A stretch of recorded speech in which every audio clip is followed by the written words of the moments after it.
नमस्कार दोस्तों, स्वागत है आप सबका हमारे चैनल में। आज हम बात करने वाले शहीद आजम भगत सिंह का जीवन लीला के बारे में। छोटी सी जीवन को इन्होंने कितना महत्वपूर्ण बना दिया था, इनके बारे में बात करने वाले हैं। इन्होंने कहा कि जीवन छोटी हो लेकिन महत्वपूर्ण हो, और इन्होंने करके दिखा दिया। और छोटी सी जीवन को इन्होंने इतना महत्वपूर्ण बना दिया कि आज आज़ादी के 80 वर्ष बाद भी इन्हें हम नमन करते हैं, इन्हें प्रणाम करते हैं। इनकी शहादत को, इनकी क्रांतिवीर को आज भी ज्वलंत उदाहरणों के साथ हम नमन करते हैं। तो ऐसे ही शहीद आजम भगत सिंह के जीवन परिचय, उनकी बाल्यावस्था, शिक्षा दीक्षा, महात्मा गांधी से क्या संबंध था, कैसे कैसे संबंध थे, और इनकी अंत अंत क्या कैसे होता है, इन्होंने समाज के लिए क्या उपदेश छोड़ दिए, इसके बारे में हम बात करने वाले हैं। तो भगत सिंह का जन्म 28 सितंबर 1907 ईस्वी को बंगा गांव लालपुर जी से, जो अब पाकिस्तान में पड़ता है, हुआ था। माता पिता की बात करेंगे, सरदार किशन सिंह इनके पिता थे, श्रीमती विद्या देवी इनकी माता थी।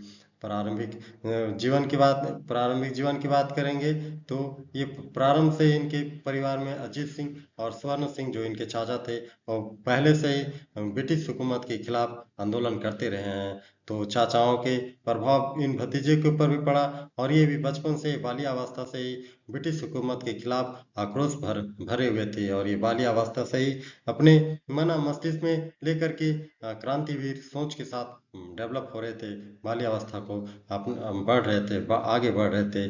बाल्यावस्था और शिक्षा की बात करेंगे तो 1919 में जब जालियांवाला बाग हत्याकांड होता है, तब वे केवल 12 वर्ष के थे। इस घटना ने उनके मन मस्तिष्क को बहुत गहरा प्रभाव डाला था।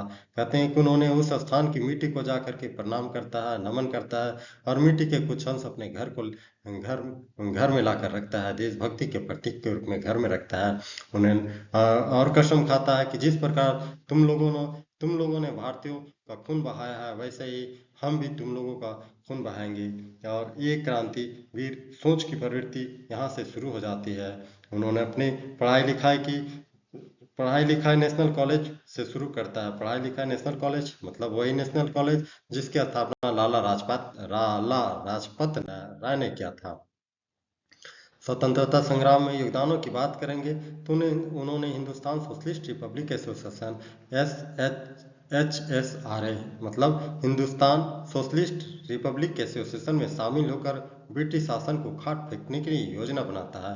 HSRA से पहले था हिंदुस्तान रिपब्लिक एसोसिएशन HRA, जिनकी स्थापना 1924 ईस्वी में चंद्रशेखर आजाद, भगत सिंह, भगवती चरण बोहरा, राजेंद्र लाहिड़ी और अशफाक उल्लाह जैसे व्यक्तियों ने क्रांतिकारियों ने किया था।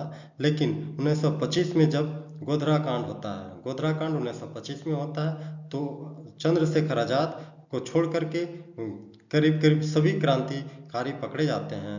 तब चंद्रशेखर आजाद भगत सिंह के साथ मिलकर के चंद्रशेखर आजाद, भगत सिंह, बटुकेश्वर दत्त और राजेंद्र लाहिड़ी, और ये लोग मिल करके 1928 इसमें सोशलिस्ट को शामिल कर लेता है। और तब से ये संगठन कहलाता है हिंदुस्तान सोशलिस्ट रिपब्लिक एसोसिएशन मतलब HSRA। और ये इसका मूल रहता है कि ब्रिटिश शासन को भारत से उखाड़ फेंकना, और इसके लिए वो क्रांतिकारी कार्य करने लगते हैं, ब्रिटिश खजानों को लूटने लगते हैं।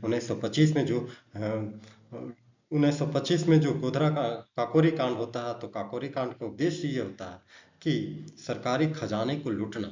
जब सरकारी खजाना रेलवे से जा रही थी, तो उसे काकोरी नामक स्थान पर जो उत्तर प्रदेश में पड़ता है, वहाँ रोक करके उसे बंदूक और उसे जो पैसे संसाधन थे, सरकारी संपत्ति, उसे लिए थे। लूट लेने का तात्पर्य ये था ताकि हम क्रांतिकारियों के पास संसाधन नहीं है तो कहाँ से आएगा, अंग्रेजों का संसाधन तो हमें लेना होगा।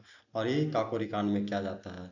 लेकिन कुछ लोग जो थे पकड़ा जाते हैं, और जो बचते हैं वो सब मिल करके हिंदुस्तान सोशलिस्ट रिपब्लिक एसोसिएशन की स्थापना करते हैं। ठीक है, आगे होता है लाला लाजपत राय की मृत्यु और सौंदर्य हत्याकांड का इनके ऊपर आक्रोश। ये कब होता है तो 1928 में होता है। लाला लाजपत राय की मृत्यु कैसे होती है, तो लाला लाजपत राय की मृत्यु 1928 में जब साइमन कमीशन भारत आता है। साइमन कमीशन कौन था भाई? साइमन कमीशन ब्रिटिश पार्लियामेंट में एक कमेटी गठित बनाया जाता है, जो कि 8 नवंबर 1927 को गठित होती है। और ब्रिटिश पार्लियामेंट की कमेटी में सात मेंबर होते हैं, और सातों के सातों अंग्रेज होते हैं। तो अंग्रेजों के कमेटी को लाला लाजपत राय द्वारा विरोध किया जाता है। लाला लाजपत राय लीड करते हैं, वैसे विरोध करने वाले तो बहुत सारे भारतीय रहते हैं, लेकिन उसमें लीड करने वाले लोग रहते हैं लाला लाजपत राय।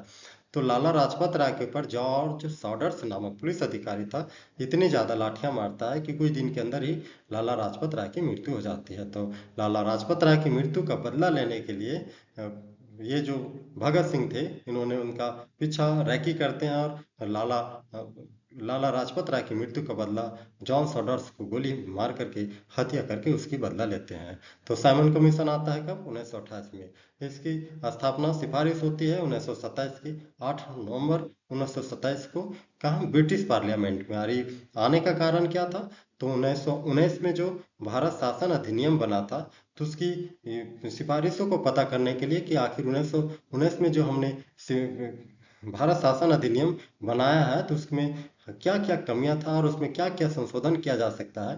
तो इसके लिए संवैधानिक सुधारों की रिपोर्ट लेने के लिए 1929 में आने वाले 10 साल के दरमियान ये कमीशन स्थापित होना था, लेकिन ब्रिटिश ने 2 साल पहले ही 1929 में आने की जगह 1927 में गठित कर देता है और 1928 में भारत कमीशन आ जाता है। और इसमें और ये आने का मुख्य उद्देश्य रहता है कि भारत शासन अधिनियम 1919 वाली कमियों को दूर करते हुए संवैधानिक प्रावधान, संवैधानिक सुधार भारत में और क्या क्या करने चाहिए, इसके लिए गठित कमेटी भेजी जाती है, ताकि वो रिपोर्ट लेकर के वो कमेटी जाएगी। और यही कमेटी जब 1928 में जब इसका साइमन कमीशन भारत आता है, इसका कमीशन भारत द्वारा विरोध करते हुए बोला जाता है कि साइमन गो बैक का नारा लगाया जाता है, लेकिन कमीशन वापस जाता नहीं है।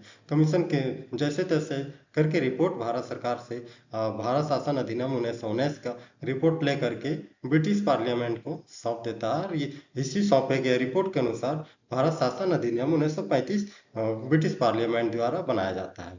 ठीक है ना? तो ये 1928 का साइमन कमीशन का पृष्ठभूमि था। अब आते हैं असेंबली बम कांड 1929 में।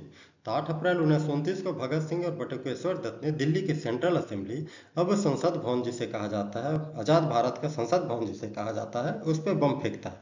बम फेंकने का कारण क्या था? बम फेंक करके उन्हें साबित करना चाहता था कि अंधे बहरों की ब्रिटिश पार्लियामेंट, ब्रिटिश सरकार जो हुकूमत मेरे ऊपर चला रही है, ये इसे दिखाई नहीं देता है, इसे सुनाई नहीं देता है कि हम भारतीयों के ऊपर कितना शोषण कर रहे हैं, कितना अत्याचार कर रहा है। इसीलिए उन्होंने बम फेंक करके, भागता नहीं बल्कि वहीं खड़े हो जाते हैं दोनों और इनकलाब जिंदाबाद की नारा लगाने लगते हैं। दोनों को पकड़ के राजद्रोह के का मुकदमा चलाया जाता है और राजद्रोह की सजा में उन्हें जेल भेज दिया जाता है। अब देखिए भगत सिंह की दिलेरी। जेल में भी जा करके वो भारतीय कैदियों और अंग्रेजी कैदियों के बीच जो असमानता हो रही थी, खाने पीने में जो असमानताएं होती थी, उन लोगों को अच्छा खाना दिया जाता था, अंग्रेज कैदियों को, भारतीय कैदियों को सड़े गले खाने दिए जाते थे। तो इसका भी विरोध करने के लिए उन्होंने हड़ताल किया। 63 दिन 63 डेज हड़ताल किया था। कहाँ पर? तो ये अंग्रेज और भारतीय कैदियों में समानता, भोजन की समानता लाने के लिए वो फिर से हड़ताल करते हैं। कहाँ पर? तो जेल में भी हड़ताल करते हैं। 63 दिन के हड़ताल के बाद अंग्रेज हुकूमत जागती है और दोनों कैदियों का, ब्रिटिश कैदी जो अंग्रेज कैदी थे उसको भी और जो भारतीय कैदी थे उसको भी खाना इक्वल किया जाता है, बराबर क्वालिटी के खाना दिए जाते हैं। तो इस प्रकार के काम करते हो वहाँ भी। उसके बाद फांसी और शहादत की बात करें तो इन्हें फांसी 23 मार्च 1931 को सॉडर्स हत्याकांड, जो 1900 लाला लाजपत राय लाठीचार्ज वाले पुलिस ऑफिसर थे, उसकी मृत्यु मारने के कारण, और जो बम कांड करते हैं पार्लियामेंट के, इन सबकी सम्मिलित सजा इन्हें दी जाती है। इनके साथ भगत सिंह, राजगुरु और सुखदेव को 23 मार्च 1931 को लाहौर सेंट्रल जेल में इन तीनों को फांसी दे दी जाती है। इसकी उम्र तब बताया जाता है कि मात्र इनकी उम्र 23 वर्ष के लगभग बताई जाती है। फांसी के समय भी ये मुस्कुराते हुए जाते हैं, फांसी के फंदे को चूमते हैं और कहते हैं, सरफरोशी की तमन्ना अब हमारे दिल में है, देखना है कितना इन बाजुए कातिल में है। और ये कह करके वो फांसी के फंदे को चूम लेते हैं और कहते हैं, मेरे शरीर को फांसी दी जा सकती है, मेरे विचारों को फांसी नहीं दी जा सकती है। उनके शवों को चोरी छिपे फिरोजपुर के हुसैनी वाला में जलाया जाता है, जहां आज भी एक बहुत बड़ा राष्ट्रीय स्मारक, भगत राष्ट्रीय स्मारक बनाया गया है। भगत सिंह के कुछ सिद्धांतिक विचारों की बात करेंगे तो बम और पिस्तौल क्रांति नहीं ला सकते हैं। क्रांति की तलवार मनुष्य के विचारों से उत्पन्न होता है। एग्जैक्टली यदि बम और पिस्तौल रखा है तो क्रांति नहीं ला सकता है। क्रांति तभी आ सकता है जब आपके मन में, आपके विचारों में क्रांति की विचारधारा जागृत हो। जागृत हो मतलब जब आपके मन विचार में जब क्रांति की ललक होगी, तभी बम और पिस्तौल भी आपकी क्रांति में काम आ सकता है। वह ऐसे समाज की कल्पना करते थे जहां सभी समान समान लोग व्यक्ति हो, जहां किसी भी व्यक्ति का किसी दूसरे व्यक्ति के साथ किसी तरह से मतभेद ना हो। क्रांति मानव जाति का जन्मसिद्ध अधिकार है। इन्होंने कहा था कि क्रांति हर मनुष्य का जन्मसिद्ध अधिकार है। जैसे आजादी जन्मसिद्ध अधिकार है कहा था बाल गंगाधर तिलक, उसी तरह से क्रांति मानव जीवन का जन्मसिद्ध अधिकार है। ये कहने वाले व्यक्ति थे हमारे आजम भगत सिंह। भगत सिंह की फांसी और गांधी जी की भूमिका की बात करेंगे तो बहुत सारे इसमें मिथ्याएं बातें फैलती है समाज में, कि भगत सिंह की फांसी के लिए गांधी जी ने कोई प्रयास नहीं किया था। लेकिन ऐसी बात नहीं है। भगत सिंह, सुखदेव और राजगुरु की फांसी की सजा सुनाई गई थी 1931 में। उस समय गांधी जी गोलमेज सम्मेलन, द्वितीय गोलमेज सम्मेलन के लिए 1931 में लॉर्ड इरविन के साथ लंदन में ही थे। उस समय उन्होंने ये अपील किया था लॉर्ड इरविन से, और कहा था कि कम से कम इन तीनों लड़कों को फांसी की जो सजा है इसे टाल दीजिए, या तो फिर इसे उम्र कैद में बदल दीजिए। लेकिन इरविन ने उनकी बात को नज़रअंदाज कर दिया था। इरविन था क्या था? लॉर्ड इरविन जो था ब्रिटिश गवर्नर था। उन्होंने इनकी सजा को ना ही उम्र कैद में बदला और ना ही टाला, बल्कि इन तीनों ही व्यक्तियों को, तीनों ही लड़कों को फांसी दे दी जाती है। फांसी के दौरान गांधी जी कहते हैं कि मैं उनके बलिदान से प्रभावित हूँ, पर सरकार का निर्णय मेरे नियंत्रण में नहीं है। इस प्रकार भगत सिंह, शहीद आजम भगत सिंह हमारे समाज से एक क्रांतिकारी, एक क्रांति स्लोगन के साथ अपनी जीवन लीला को समाप्त करते हैं, लेकिन कभी भी अंग्रेजों के सामने सर नहीं झुकाते हैं। ऐसे शहीद आजम को आज हम नमन करते हैं और मिलते हैं इसी प्रकार से और अगले भारतीय क्रांतिवीर के साथ। तब तक के लिए नमस्कार, जय हिंद, जय भारत।